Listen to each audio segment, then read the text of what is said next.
अधिवक्ता civil court दीवानी आजमगढ़ से हैं, कहानी खिलाफ रहने वाले हैं। आज हम लोग जो है आज यहाँ इकट्ठा हुए हैं। चंद्रभान नाम है, चंद्रभान यादव जो है चिड़ैया मोड़ की जो है चिड़ैया मोड़ पे जो है ताका गाँव मकान है। इनकी पत्नी जो है शारदा देवी की जो है मृत्यु हुई है। इसमें हम लोग आज शोक सभा में इकट्ठा हुए।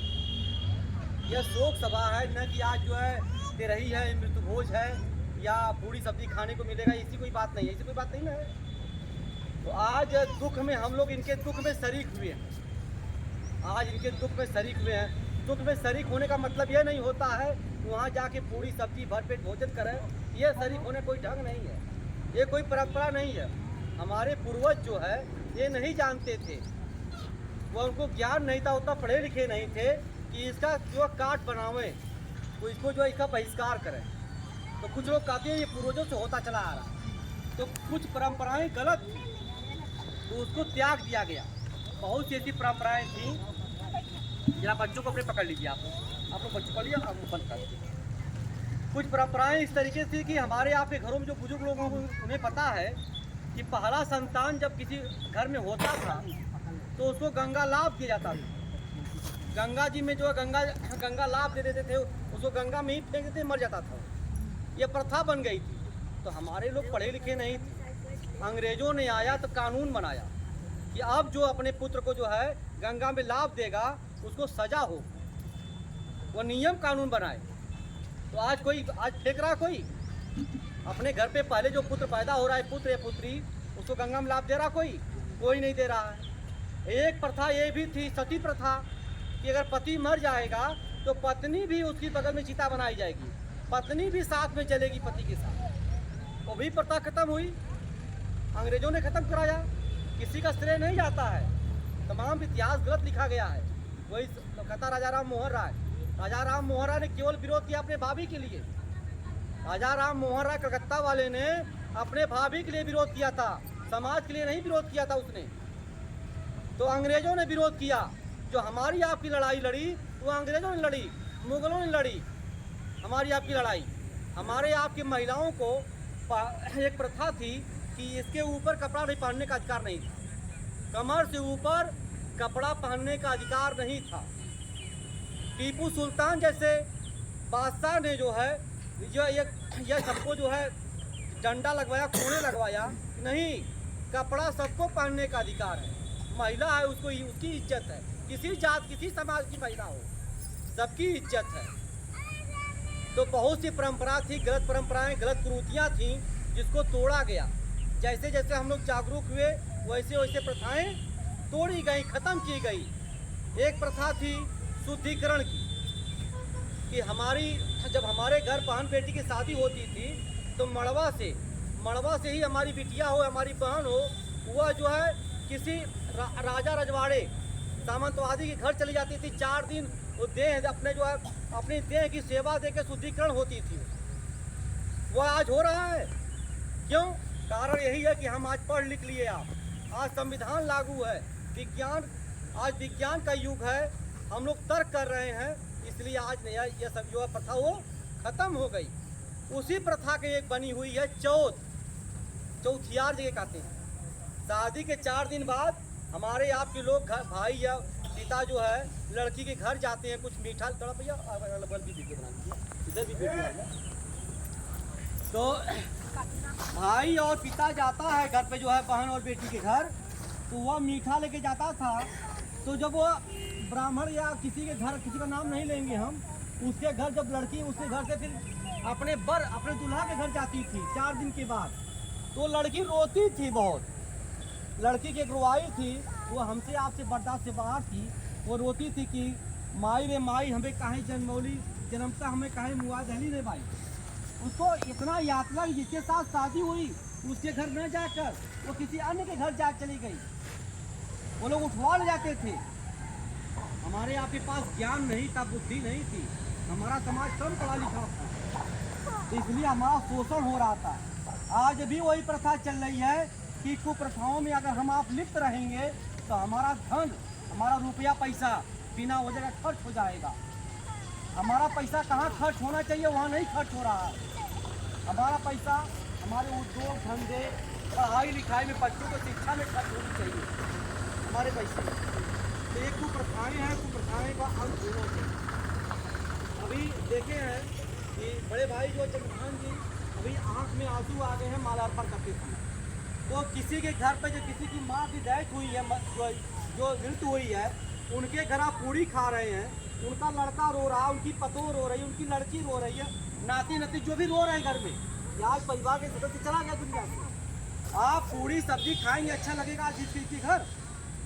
ये कहाँ की प्रथा है? आप पढ़े लिखे अगर समझदार हैं ये बताओ कि अच्छा लगेगा आज इनके घर आज जुट के सब लोग इनका जो 40-50 हज़ार 1 लाख भुगतान करें और घर पे भोजन करें?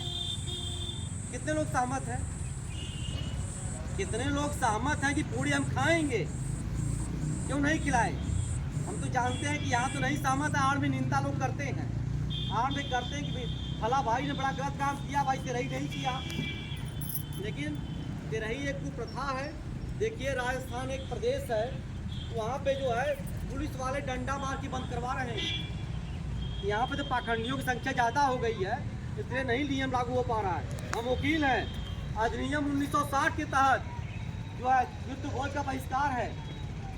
डॉक्टर भीमराव अम्बेडकर ने हम लोग को बहुत कुछ दिया है, हम लोग पालन नहीं कर पाते हैं और नहीं पालन कर रहे। आज हम लोग गुलाम हो रहे हैं। आज हम लोग जो है हम लोग एकदम अपने को जो है एक जो अवनत के रास्ते पे जा रहे हैं, कुमार के रास्ते पे। कारण क्या है?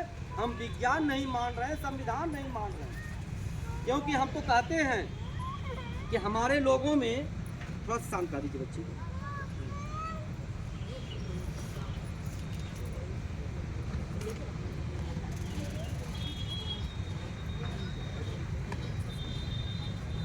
हमारे लोगों में जो है, जो हमारे विधायक हों, एमपी एमएलए हों, गांव का प्रधान है, बीडीसी है, महाप्रधान है ना, एमपी एमएलए है ना, वह कभी इस तरह का पुस्तक नहीं बांटता है बच्चों को।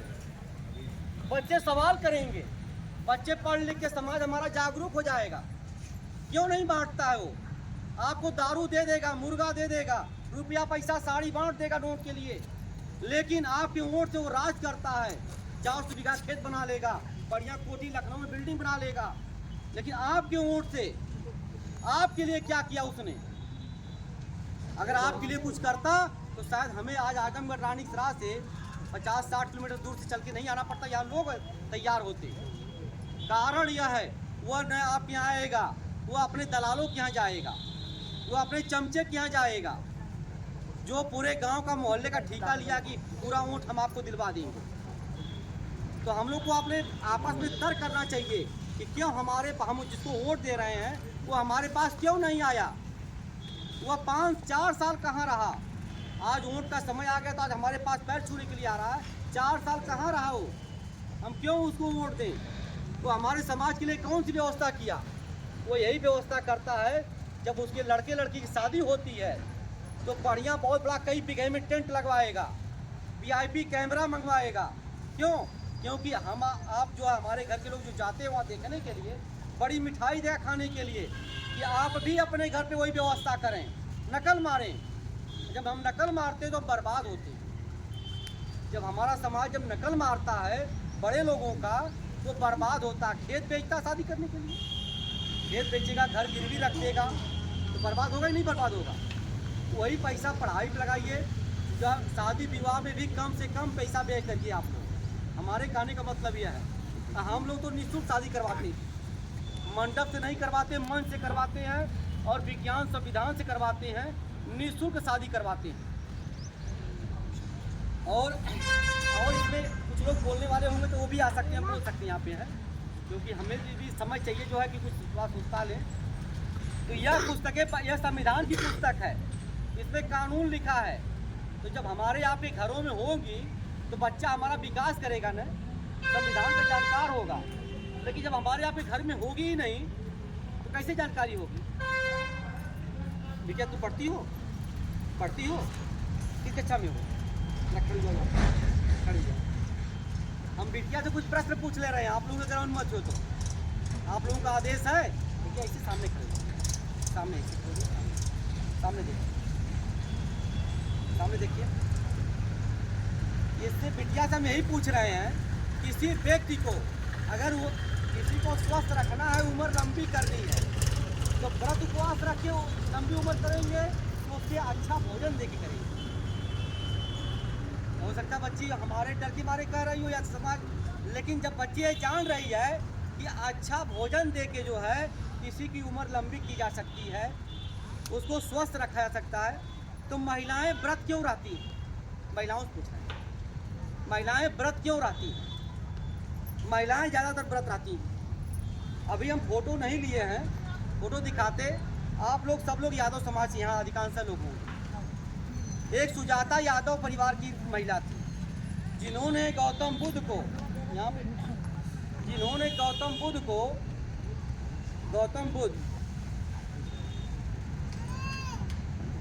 देखिए फोटो में है, गौतम बुद्ध को उन्होंने शिक्षा दिया था, ज्ञान दिया था। उस जमाने में आज के लगभग 2500 वर्ष पहले की बात बता रहा हूँ, अपने समाज की महिला थी। उन्होंने कहा पाखंड और अंधविश्वास से ज्ञान नहीं प्राप्त हो सकता है। उन्होंने कहा मैं 6 साल उपवास हूँ ज्ञान प्राप्ति के लिए। कौन कहा था? गौतम बुद्ध ने कहा था। लेकिन उन्होंने कहा कि कोई आदमी व्रत उपवास रह के पाखंड अंधविश्वास में रह के ज्ञान प्राप्त नहीं कर सकता है, इसलिए आप खीर खाइए।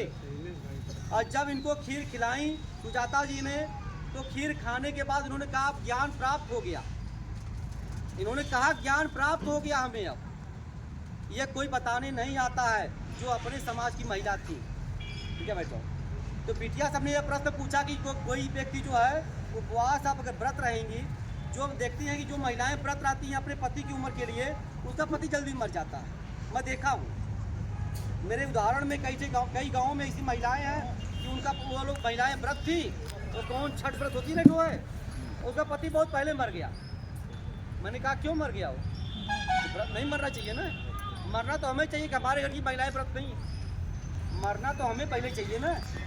कोई व्रत नहीं रहती, कोई पूजा पाठ नहीं करती, लेकिन व्रत और पूजा पाठ से कोई ज्ञान प्राप्त नहीं हो सकता, न कोई पैसा मिलेगा आपको। आप जो है देखती होंगी कि एक दीपावली का त्यौहार है ना, दीपावली के त्यौहार में हमारे आपके घर की महिलाएं बहुत से दौरी होती है या सूप होता तोड़ देती हैं बजाते बजाते, और घर के बाहर फेंक आती हैं अपने घर की। तो कहती क्या है कि दलिद्दर भगा रहे हैं, लेकिन भैया यही प्रचलन है। तो दलिद्दर जो है वो दौरी मौनी तोड़ने से भागेगा कि बच्चों को अच्छे से पढ़ाए लिखाएंगे।